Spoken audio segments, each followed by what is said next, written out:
Tatum's best revenge against Steve Kerr. Finally, the long-awaited moment has arrived. Jayson Tatum in front of his chance for revenge against Steve Kerr and the Warriors. And no, he doesn't need to crowd the scoreboard to send his message. The reunion at TD Garden will be explosive, and Boston fans are expecting a memorable performance. But does Tatum really need a monster game to show who's boss? Let's refresh our memory. Tatum was living the peak of his summer. NBA title, most lucrative contract in league history, NBA 2K cover, gold medal. There was only one thing missing: court time on the US team for the Paris 2024 Olympic Games. And who was responsible for that? Steve Kerr. Since then, Kerr has become the #1 villain in Boston, surpassing even Kyrie Irving. Okay, maybe it's not the greatest of insults to be limited in minutes on a team full of future Hall of Famers. But great players find motivation in even the smallest snubs. And that's exactly what Tatum is clinging to. Joe Mazzulla's question: how will you answer? While everyone was trying to calm Tatum down and focus on achievements, Celtics coach Joe Mazzulla saw an opportunity. He didn't offer words of consolation. On the contrary, he wanted to know one thing: how are you going to respond? That question echoed in Tatum's mind. And now, in the heat of the crazed crowd at TD Garden, we'll finally get the answer. Will Tatum respond with an MVP-worthy performance, perhaps even facing the Warriors bench after each successful shot? Kerr has already prepared himself for the booing he'll receive at the show, and don't doubt it, any point from Tatum could trigger shouts of USA, USA, USA in the arena. Tatum's ideal revenge may not be the one many expect. Instead of diving into the emotion of the game, perhaps the best response is to stay calm, capitalize on the Warriors' defense, and turn any double-teaming attempts into perfect assists for his teammates. The best revenge is collective success. Tatum knows that his Larry O'Brien trophy is the greatest proof that he has nothing to prove. Hidden behind the Tatum vs. Kerr storyline is a game that promises a deeper rivalry. Tonight's clash is a preview of a season in which the Celtics are trying to follow in the Warriors' footsteps and turn their three-point shooting style into a dynasty of its own. Is this the torch run?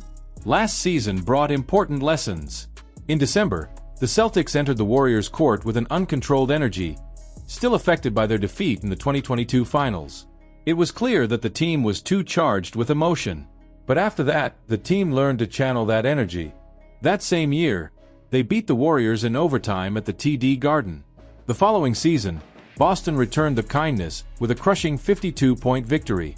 That symbolic victory may have been the eviction notice for any space the Warriors still occupied in the Celtics' heads. Celtics' trade proposal could end in catastrophic failure. The 2024/2025 season has been a battleground for the Boston Celtics, who, with an extremely deep roster, have been playing top-notch collective basketball, led by Joe Mazzulla. But behind all this success, there is a cloud of worry hanging over the franchise. Building the squad is too expensive. And when the bill arrives at the end of the season, the price will be high, literally. With the team paying an absurd amount of luxury tax, known as the second apron, the options for movement on the trade market become increasingly limited. But, as always, the rumor of a possible trade is gaining momentum. The proposal: Ousmane Dieng, the Oklahoma City Thunder's promising shooting guard. At 21, Dieng is still in the development phase, but has already shown qualities that indicate a great future ahead. However, if you think this trade would be a masterstroke, think again. Bleacher Report's Grant Hughes' proposal is simple but risky. A trade between Dieng and Peyton Pritchard, Boston's young and electrifying point guard, for a difference of around $1 million. A fever dream trade for the Celtics, Hughes wrote.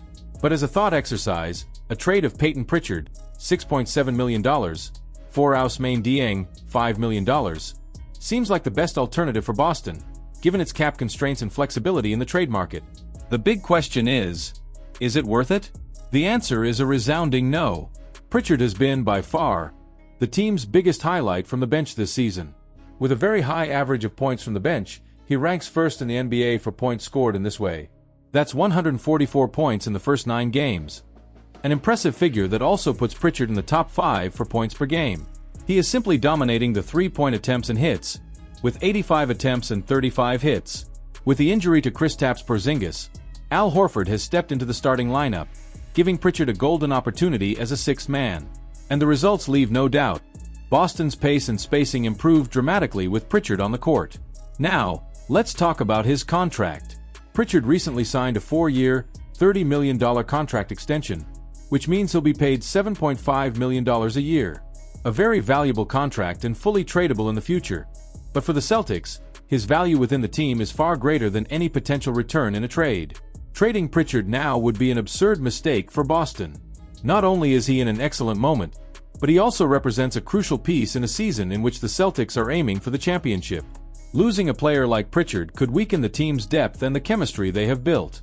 Now, let's talk about another name that seemed to be a promising addition. Lonnie Walker IV. During the summer, Walker was part of the Celtics roster with an Exhibit 10 contract, in an attempt to force his way into the first team. However, he failed to impress enough to justify the tax penalty of approximately $11 million that he would represent for the team. As a result, Walker was let go, and he is now venturing to Europe, signing with Lithuanian side Žalgiris Kaunas. But be warned, there is a clause in his contract that could allow him to return to the NBA for $450,000 until February 2025. Will Walker be able to get back into the NBA? We doubt very much that he will return to the Celtics, and even more so that he will excel this season. Celtics should be alert with latest news on Giannis Antetokounmpo trade rumors. The NBA is on fire, and the big question that has been circling the discussions in recent weeks is, could Giannis Antetokounmpo be traded to the Milwaukee Bucks? After a disappointing start to the season, with just 2 wins in 8 games, the Bucks are in a moment of crisis. And of course this arouses the curiosity of the entire league, especially the big competitors, such as the Boston Celtics, who already dominate the Eastern Conference. Imagine a scenario where Milwaukee decides that there is no future with Giannis and that a trade would be the solution. This would open up an avenue of opportunity for the Celtics, who would be ready to take advantage of any weakness in their rival team. Yes, you read that correctly. A possible departure of Giannis from the Bucks would be bombshell news and, for Boston, a masterstroke.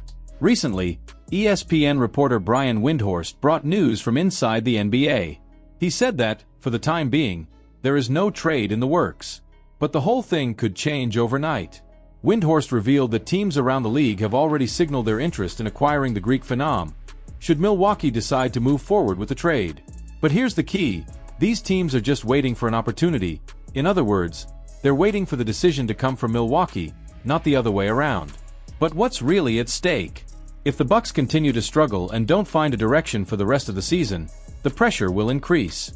And although the franchise has been adamant so far, Giannis' fate could change drastically if things don't fall into place. After all, Giannis himself has made it clear that he has a title expectation, and if the Bucks don't deliver that, the door to a trade could open.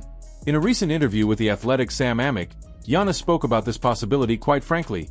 If we don't win the championship, I could be traded, he said, making it clear that, in the world of basketball, anything is possible. And he's right. What seemed unthinkable yesterday could be a reality tomorrow. Now, let's be realistic. The Celtics would be first in line to try and take advantage of this situation, but to be honest, the chances of a direct trade between Giannis and Boston are slim. What's more likely is that the Greek Freak will end up on some Western Conference team, so that the Bucks don't have to face the beast several times over the course of the season. So, Celtics, stay tuned. Even if it seems like a distant idea today, the winds of the NBA are always changing.